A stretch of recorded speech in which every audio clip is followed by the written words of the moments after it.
ఢిల్లీ నుంచి ఆంధ్రాకి వచ్చి ఆల్మోస్ట్ 3 to 4 months అయింది. మరి అక్కడి నుంచి ఇక్కడికి వచ్చామంటే రోజు ఏదో ఒక స్పెషల్స్ ఉండాల్సిందే. ఈ రోజు అయితే మా ఆడపడుచు మైసూర్ బోండా చేస్తుంది.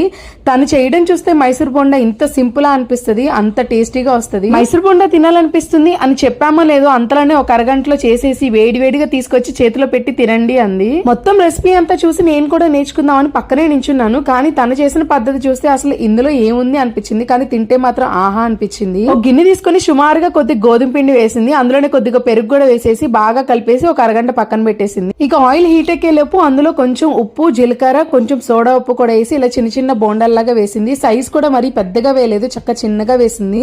లోపలేమో చాలా ఫ్లఫీగా ఉంది. మా వాళ్ళు అయితే మధ్యాహ్నం లంచ్ కూడా సరిపడా మొత్తం తినేశారు. బయట దొరికే మైదా బోండాల కన్నా ఈ గోధుమ పిండి బోండాలు అయితే నిజంగా చాలా బాగున్నాయి. ఎంతైనా మనం చేయకుండా ఆడపడుచు చేసిస్తే హ్యాపీగా కూర్చొని తినే అదృష్టం కూడా ఉండాలనుకోండి. ఇంకా వెళ్లేటప్పుడు నా కోసం ఒక చీర కూడా కొని చేతిలో పెట్టింది.